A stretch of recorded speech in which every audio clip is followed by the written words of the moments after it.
Graças a Deus. Bom dia, povo de Deus. A paz esteja com todos, amém? Coloque a mão no seu peito assim, levante o seu semblante. Ore assim comigo, diga assim: Deus Todo-Poderoso, Deus amoroso, eu venho te agradecer, porque a tua bondade é bem vista no meu caminho. A tua misericórdia se renova a cada manhã. E hoje eu venho te agradecer mais uma vez, porque todos os planos que faço são filtrados pelo teu desejo, são filtrados pelo teu amor. Cada vez que eu desanimo, é o Senhor que devolve a mim a energia necessária para continuar vivendo, e mais, vivendo na tua missão. Então usa o pregador, me corrige se necessário, mas sara as minhas feridas, cumpre o teu propósito, repreende Satanás, para que a tua glória se estabeleça, para que o teu reino seja estendido através da minha vida. E se alguma coisa dentro do que tenho planejado não é conforme o Senhor e o seu puro desejo, que seja transformado hoje, que eu seja incomodado hoje, em nome de Jesus, amém. Graças a Deus. Abra a tua Bíblia, por favor, no livro de Mateus, Evangelho de Mateus, capítulo de número 26, versículo 6 ao 13. Evangelho de Mateus, capítulo de número 26, versículo 6 ao 13. Vocês estão me ouvindo bem?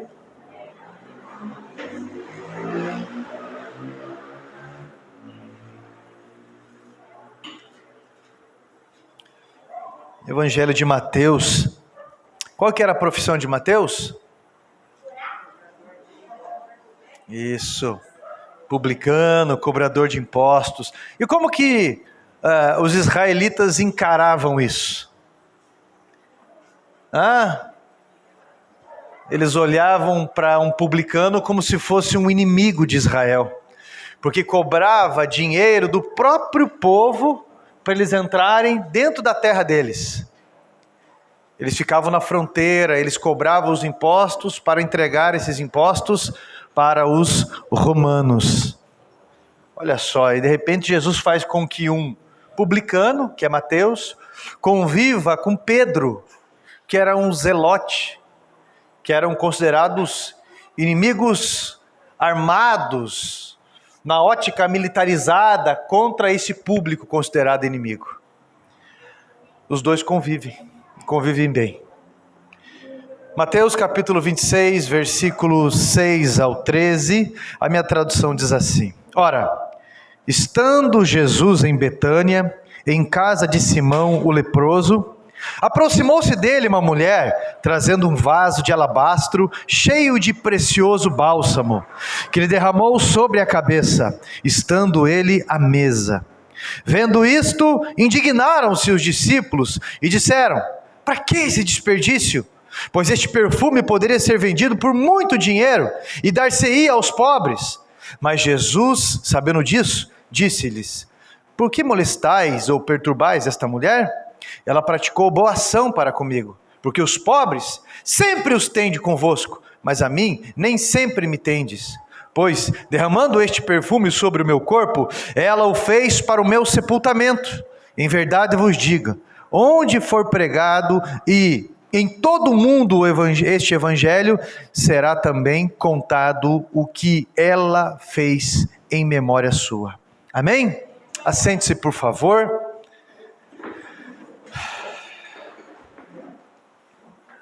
Gostaria que você prestasse muita atenção. A palavra de Deus, ela é incisiva como um material cirúrgico. Ela é incisiva como uma ferramenta de um dentista, para encontrar algo muito pequeno, para sarar algo muito pequeno, e que pode causar muita dor depois se não for tratado. A palavra de Deus ela é tão incisiva, capaz de tratar questões morais nossas. Então eu gostaria que você prestasse muita atenção nessa mensagem. E eu vou falar para você abertamente o que realmente me preocupa em muitas coisas. O que me preocupa é se essa mensagem não te incomodar. O que me preocupa é que se essa mensagem não te causar desconforto. Porque a mensagem, ela é como uma espada, e uma espada é uma ferramenta que ela veio para causar justiça, ela veio para impor uma justiça. O que me preocupa é se você estiver confortável enquanto escuta, como se ela não te atingisse. Então esse texto, ele fala de uma passagem de Jesus por Betânia, um lugar muito simples, e Jesus tem sempre algo especial com a simplicidade. E o que me chama a atenção em especial é a percepção de Jesus muito além das aparências. Você está olhando essa pessoa do teu lado aí, muito bem arrumadinho, com aquela camisa bonita, com aquele vestido bonito, está vendo aquela pessoa talvez com a síndrome da perna acelerada, está vendo talvez alguém inquieto, outro que nem está aqui, mas está com a cabeça fora, está vendo algumas coisas, porém, eu quero que você entenda que Jesus, ele consegue sondar, ele consegue esquadrinhar os corações. Porque a percepção dele, a percepção de Jesus, ela vai muito além da oratória, ela vai muito além de discursos bonitos, ela vai muito além porque ela vai muito além de discursos que talvez adornam uma aparência muito singela, muito simples, muito simplória. A realidade é mais, em alguns casos, diabólica do que conseguimos perceber nesse texto. Uma falsa espiritualidade em algumas ações ou comentários. Pastor, que espiritualidade é essa? Presta atenção. É aquela desenvolvida principalmente por Judas. Uma falsa espiritualidade. Que ao ver a expressão cultica de uma mulher, ao ver um culto individual dessa mulher, uma expressão que, segundo Jesus, brotou do coração dela e era muito verdadeiro. Ela simplesmente vê Jesus sentado à mesa e, acredito eu, pensa, é a última vez que eu vou ter essa oportunidade de estar com Jesus. O que eu posso fazer nesse momento? Porque não vai se repetir mais. Aí penso eu, ela lembra que tem um bálsamo que guardou em casa, algo muito precioso. Para você ter uma ideia, eu não analisei só esse texto, há um outro texto também nos evangelhos, outros textos, que diz realmente que quem criticou foi Judas, por causa de segundos interesses, que diz também que valiam 300 dinheiros, para você ter uma ideia, é o que está escrito. Então esse bálsamo, segundo os comentaristas, ele tem o valor de no mínimo 10 salários de um trabalhador comum naquela época. Gente, o que você faria de uma vez, se você recebesse 10 salários do que você recebe no mês? De uma vez. Ainda mais em uma região simples como Betânia, um valor escandaloso como esse. Ela pega aquele vaso cheio desse bálsamo precioso, um perfume, um óleo precioso, e até os discípulos ficam impressionados com a sua iniciativa. Parece que ela tinha perdido a noção do valor das coisas. Ela pega e derrama sobre a cabeça de Jesus aquele óleo, e para quem não entende isso, existe 3 tipos de unção na Bíblia. A unção para uma missão especial, que é o caso aí, quando você unge uma pessoa para uma unção específica, uma missão específica, você ungiu alguém para uma missão, você ungiu, enfim, algo para uma missão. Existe a unção de tornar sagrado, quando você consagra algo a Deus, especificamente para Deus. E existe a unção para a cura, quando a Bíblia fala, está alguém enfermo? Leve até a frente, peça para que os líderes unjam essa pessoa, os presbíteros, enfim, para que essa pessoa receba a cura. São 3 unções, uma unção para missão, Assim como um rei foi ungido, a missão para consagração, como utensílios ou pessoas para o templo, e a unção para a cura. São esses 3 tipos de unção que existem na Bíblia. E Jesus recebe uma unção para essa missão. É uma unção para a cruz. Jesus falou assim: essa mulher me ungiu para o meu sepultamento. Jesus, ele foi perfumado para a cruz. Jesus, ele recebeu o óleo mais precioso, a unção mais específica, a maior unção de todos os tempos, para o maior propósito, que é o resgate da humanidade. Então essa mulher, ela derrama sobre Jesus um óleo maravilhoso, um óleo perfumado, um óleo para a unção. Tá? Então, como eu disse, uma unção que veio do coração de Deus e deu a vida para aquela mulher, para que ela existisse para esse fim específico, a tal ponto de ficar registrado na Bíblia. Tá? Então, foi uma unção para a maior missão de todos os tempos, para você só me acompanhar. Os discípulos com os olhos carnais sobre tal fato, eles ficaram indignados e se manifestaram sobre o acontecido. Judas fala assim: para que esse desperdício? Para que esse desperdício? Aí, eles usam uma linguagem muito espiritual. E eu tenho alguns pontos analíticos aqui, que eu gostaria muito que você prestasse atenção sobre esse texto, análises minhas, e que eu anoto para mim, como uma devocional minha, para que eu tome cuidado, eu venha tomar cuidado. E eu tenho certeza que isso não vem só para mim. Isso é para todos que estão aqui, todos que estão me acompanhando também em rede social. Eles usam uma linguagem muito espiritual. Primeiro ponto que me chama a atenção: usam uma linguagem muito angelical para algo muito diabólico. Com uma aparência de solidariedade muito específica desse tipo de hipocrisia. Ele diz assim, Judas diz assim: esse óleo poderia ter sido vendido por muito dinheiro, e com o dinheiro nós daríamos aos pobres.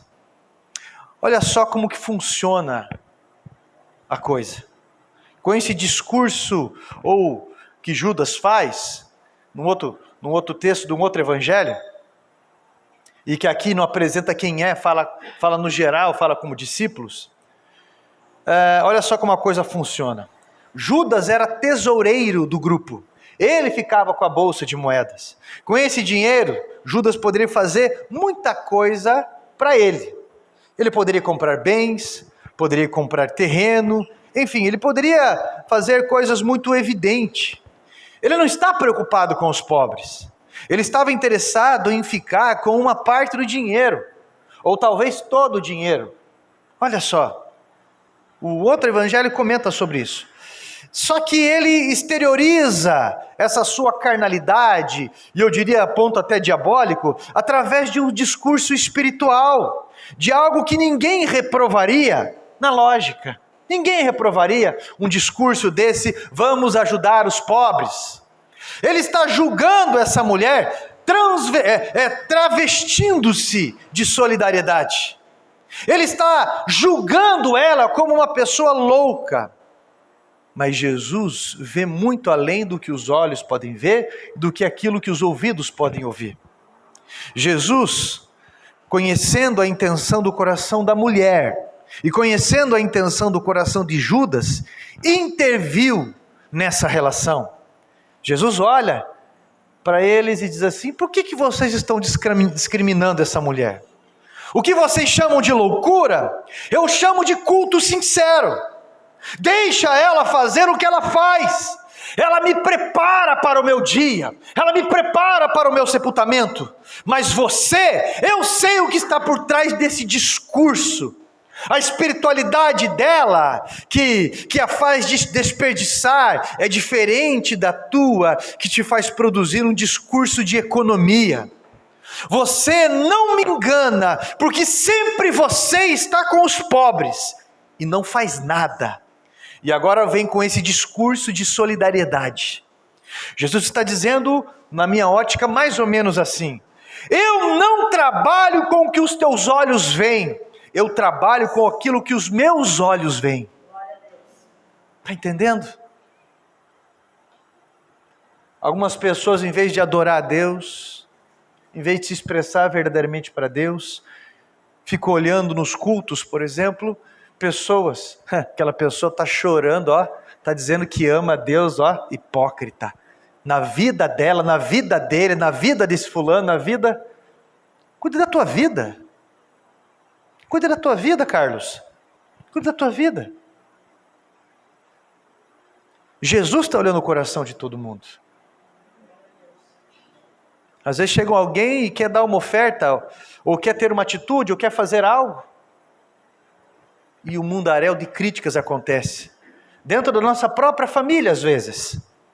Alguém que decide ser dizimista, verdadeiro, alguém que decide dar uma oferta específica, uma oferta ousada,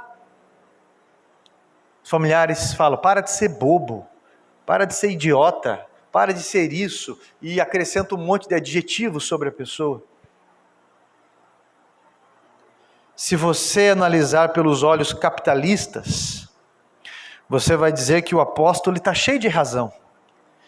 Podia ter vendido esse óleo, já que a ideia é ajudar os pobres e tudo mais, mas é para que você e eu entendamos que a vida de igreja, a ideia da igreja, ela não se resume em obra social, o que esse socialismo com o mesmo discurso tem tentado colocar na nossa mente. A obra da igreja é uma obra espiritual. E ela pode ser acompanhada, sim, e deve, de obras sociais, sim. Mas a igreja, ela é espiritual. Se você olhar pela ótica capitalista, você vai ver lógica nisso. Mas na análise espiritual, que é a que Cristo fez, Judas está usando de um pretexto bom para fazer algo egoísta, pois ele é quem ficava com a bolsa do dinheiro do grupo. E isso me lembra muito um governo socialista, ou mesmo esses candidatos socialistas, que usam uma linguagem muito solidária, que usam uma linguagem ajudar os pobres, os banqueiros não sei o que, os pobres, mas na verdade eles no comando. Aí você vê Che Guevara, morando na melhor mansão de Cuba, quando ele fez aquele arrebento. Você olha ele em fotos com dois relógios Rolex no braço. Você olha, lembra de Hugo Chávez, que já faleceu? A filha dele é a mulher mais rica da Venezuela. Você olha nesses países socialistas, verdadeiras ditaduras, como Kim Jong-un na Coreia do Norte, e você vê, desculpe a expressão, esse mesmo discurso diabólico aqui no país, pelo PSOL, pelo PT, esses partidos diabólicos, e que cristão que não tem noção vota nisso. Defende isso. E depois não entende o porquê de perseguição. Faz vista grossa com o que a China está fazendo, faz vista grossa com o que essas ideias todas vão fazendo, que nunca deu certo, e sempre levou à guerra, e dizem que isso é democracia. Discursos bons, acompanhados de atitudes inversas ao próprio discurso. Jesus o reprova com essa atitude. Jesus o reprova com essa atitude. Juízo travestido de espiritualidade e de solidariedade. Conhece isso? Hipocrisia. E é algo condenado. E como eu sempre transmito aqui nas mensagens, para uma autoanálise, gostaria muito que você convocasse o seu coração no sentido de honestizar a sua intenção. Então, segundo ponto que me chama a atenção, Jesus, ele tem sim um plano abençoador com você e eu como indivíduos. Eu não acredito que Jesus tem uma ótica só como corpo. Ele só dá uma olhada para mim e você como um todo, só como um corpo. Ele só olha para Israel como um corpo. Eu não vejo dessa forma biblicamente. Eu vejo que ele olha assim como um corpo de Cristo, naturalmente, mas eu vejo que ele vai trabalhar especificamente com cada um de nós em situações. Tem sim um amor e graça suficiente para nos abençoar com realizações.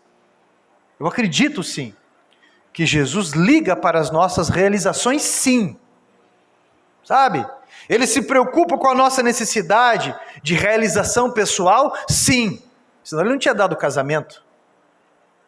Senão ele não nos permitia bem nenhum. No Velho e no Novo Testamento eu vejo isso e poderia dar para você muitos e muitos exemplos, tá? Ele sabe, ele vê que eu e você queremos conforto também. E isso não é problema. Ele olha para mim e para você e vê que nós queremos progredir, sim. E ele ama abençoar os seus filhos, sim. Como qualquer pai sadio gosta de abençoar os seus filhos, ele também faz isso. Jeremias 29:11 diz assim: só eu conheço os planos que tenho para vocês, planos de prosperidade e não de desgraça, e um futuro cheio de esperança. Sou eu, o Senhor, quem está falando. Filipenses 4:19: o meu Deus suprirá todas as necessidades de vocês, de acordo com as suas gloriosas riquezas em Cristo Jesus. Ele sabe da necessidade dos pobres e de cada um, inclusive dessa mulher que derrama o óleo precioso sobre ele. Suas lutas, elas não passam despercebidas por Jesus. E talvez eu me dirijo hoje a alguém que na prática pensa que a oração não vale a pena. Ah, pastor, eu sei que a oração vale a pena. Não, mas na prática, porque talvez eu estou falando com alguém que realmente não apresenta as suas necessidades a Deus em oração. E culpa os outros de não ser alcançado.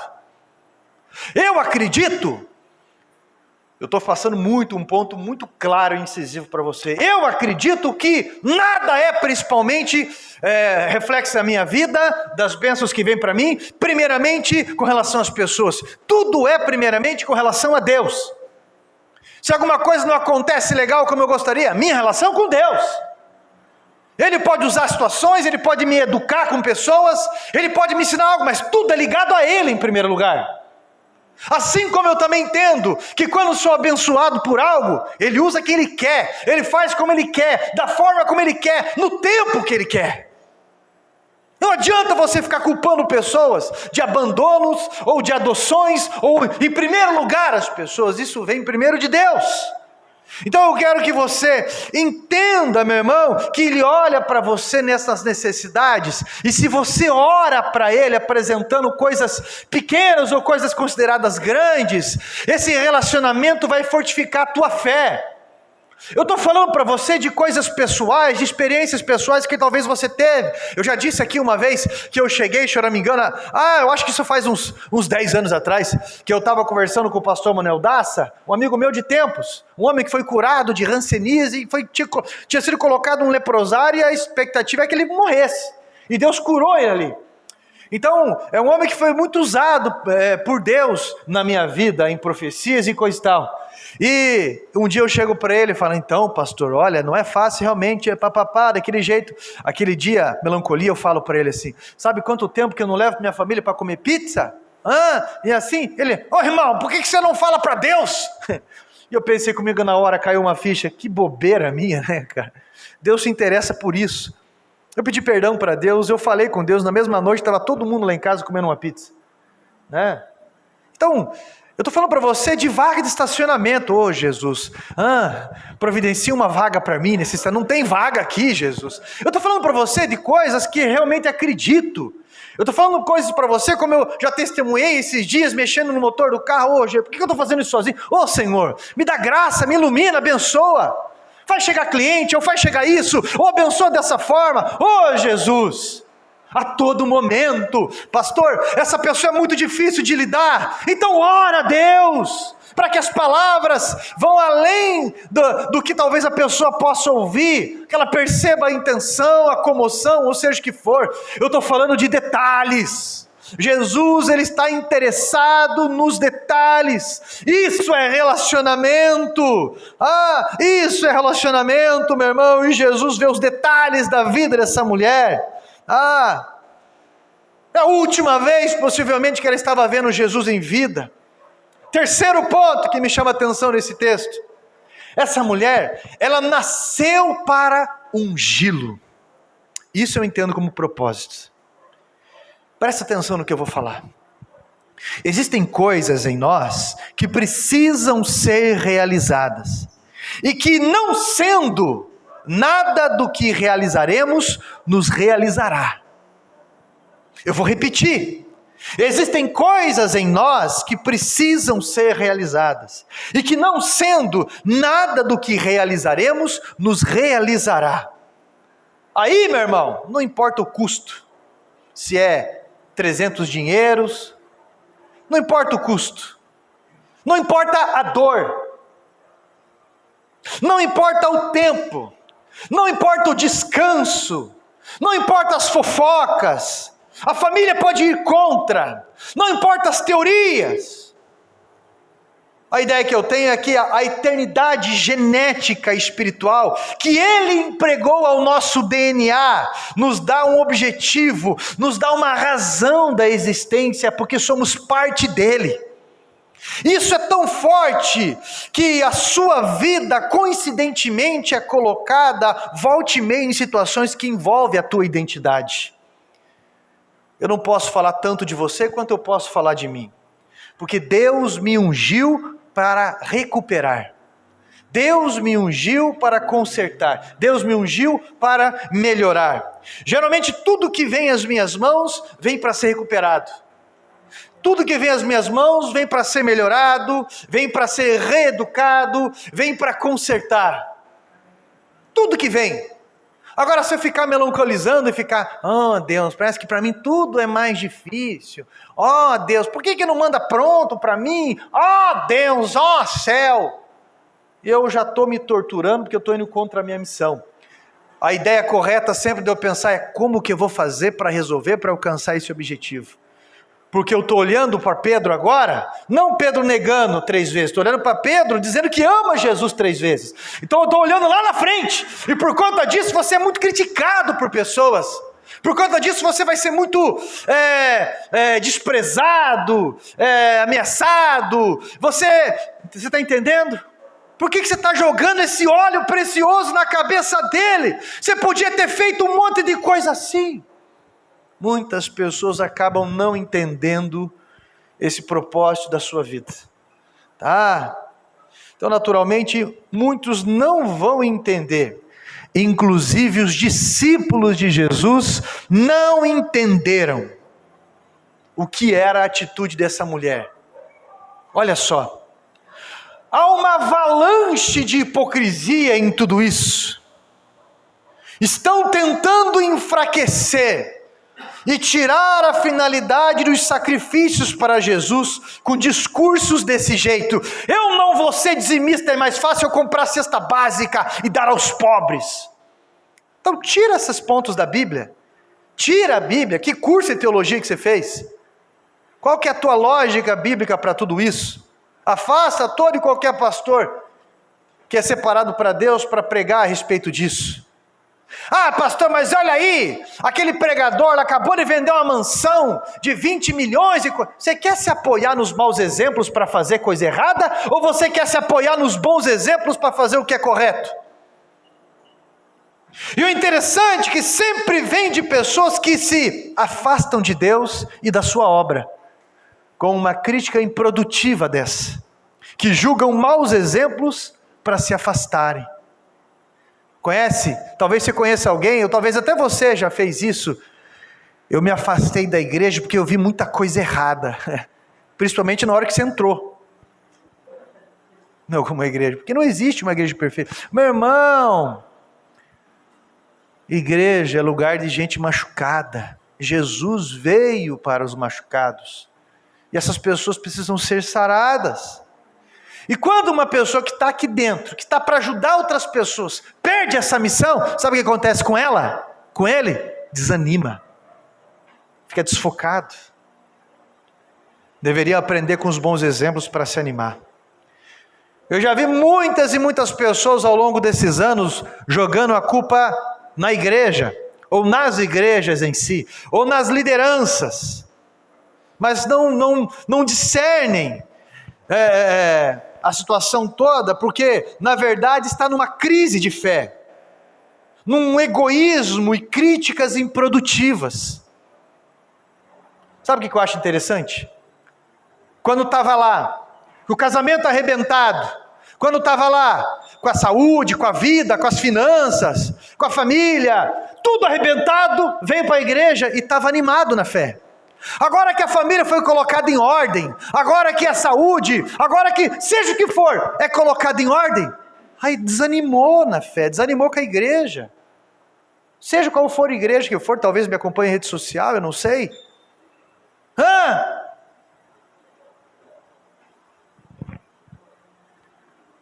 A limitação carnal dos apóstolos levou-os a ver apenas o lógico.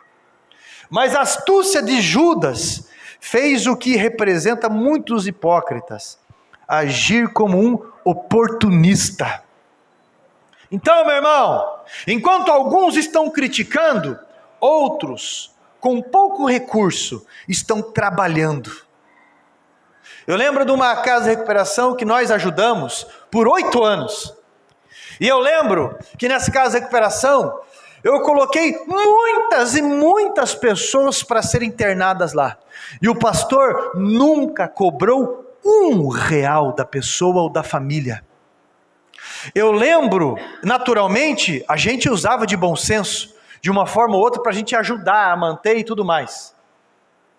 O que eu estou dizendo é que boa parte das pessoas não ajudavam, porque a questão da dependência química, às vezes, roubou a mãe, às vezes roubou... E todo mundo já interna. A primeira vez, quando interna, todo mundo paga, ó lá, nós te apoiamos, vai lá, e coisa e tal, e isso e aquilo.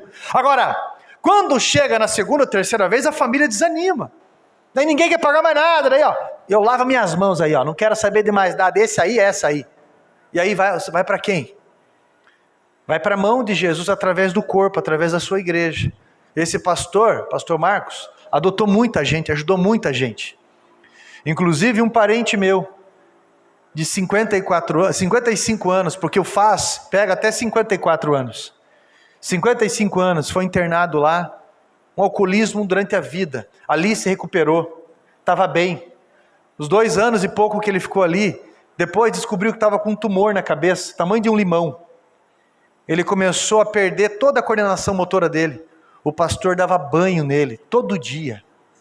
O pastor cuidava de tudo dele, tudo, até ele falecer, carregava ele no colo. Nunca cobrou R$1, nunca jogou na cara, nunca eu vi amargura nele. Mas sabe o que aconteceu?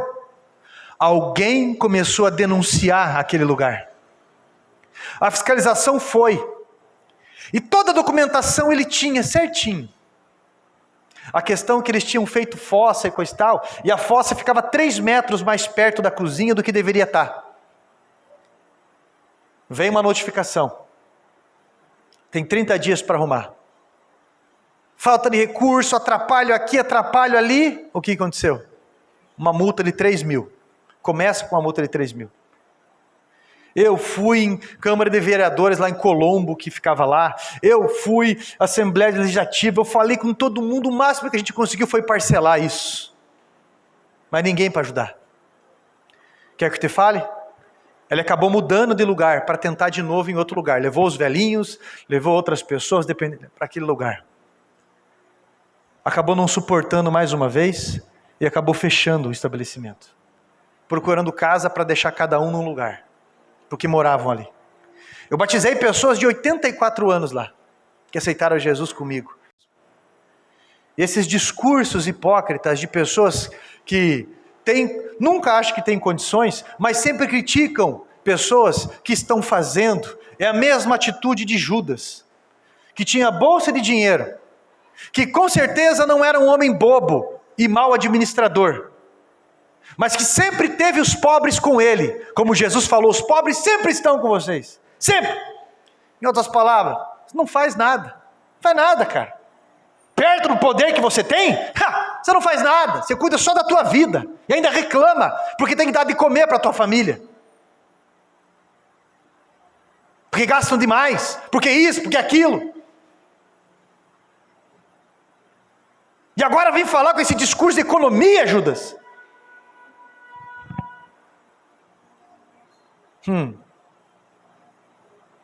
Sabe o que aconteceu esses dias? Essa semana. Uma irmã aqui da igreja, ela teve um sonho muito curioso. E ela veio falar comigo. Pastor, Tive um sonho que a igreja estava lotada de pessoas, aqui mesmo, lotada de pessoas. Mas eu olhava para essas pessoas, pareciam todas doentes, todas bem doentes. Foi a irmã Fran, todas bem doentes, pastor. Muito, parecia até zumbi algumas, com doenças e coisa e tal. E no meio da igreja, do templo, sabe o que eu vi? Uma cama. E um monte de gente dormindo nessa cama.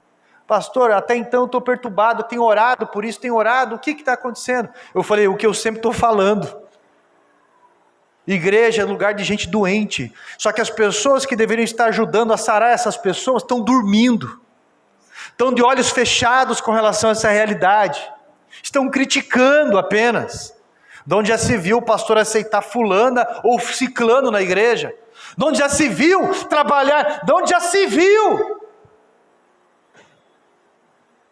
não participar, não fazer ou não fazer? De onde já se viu?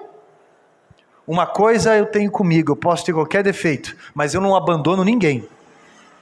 Nem cachorro eu abandono. Se algo foi confiado a mim, eu não abandono. Agora, eu não sou de ficar paparicando ninguém.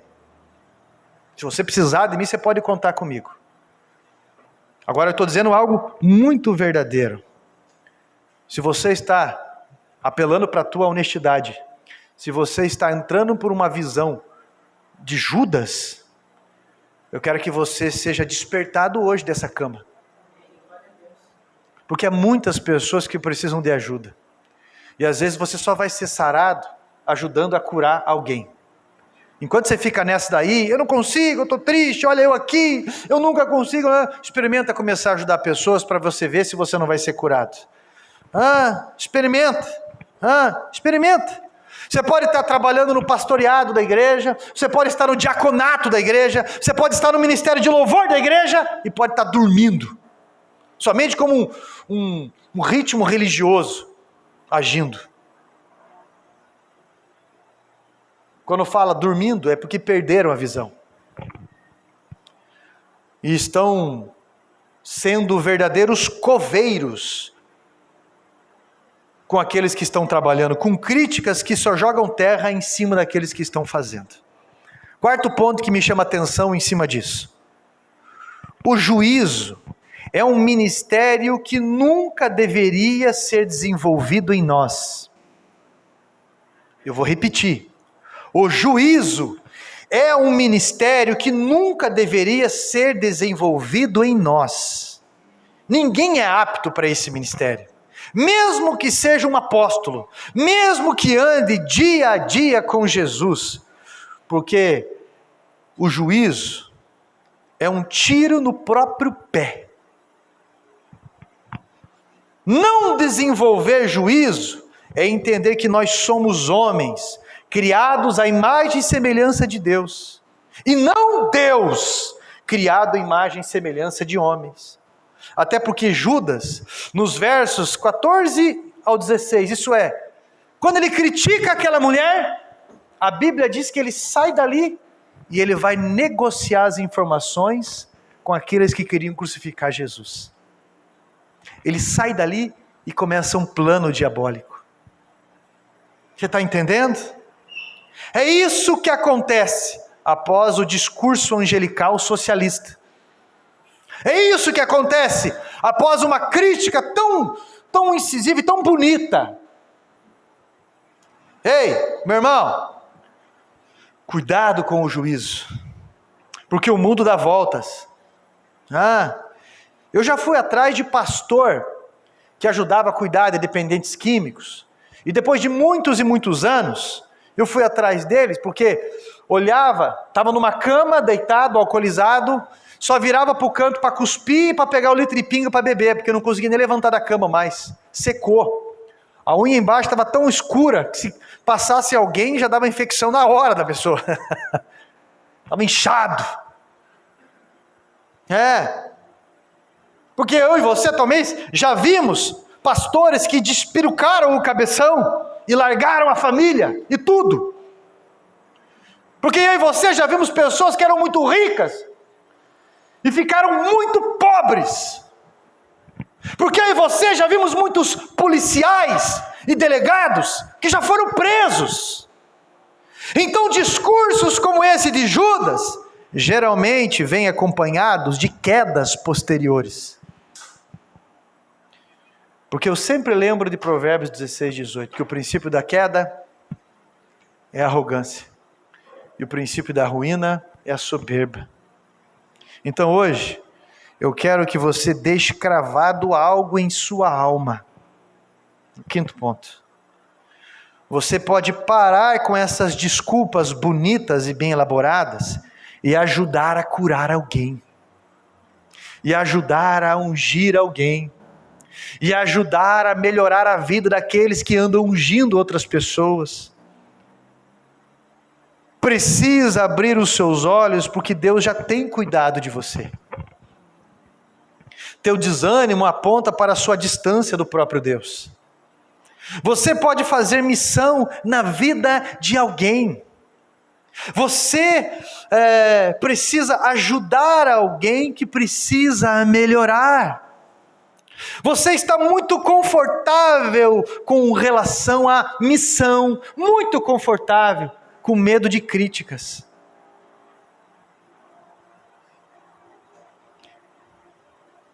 Antes, com a vida toda empipinada, mas animado. Agora Jesus colocou no eixo e está desanimado por quê? Porque está ficando distante da visão. Meu irmão, olha para cá. Você precisa adotar alguém. Você precisa adotar alguém. Sabe, tipo de gente que você nunca viu às vezes, ou eu não sei, mas pessoas que estão ao redor. Você tem que parar com essa ideia de sempre criticar os outros porque você precisa ser adotado. Você precisa começar a adotar alguém. Ensinar alguém a ser de verdade, ou como você entenda que é. Ide, fazei discípulos. É o que Jesus falou. E se você fugir dessa missão, meu irmão, o inferno te engole. Você perde a tua salvação. Meu irmão, você precisa se qualificar na palavra. Pô, ano após ano você fala que vai se matricular no ITQ? Covarde! Porque nunca faz! E sempre critica quem faz.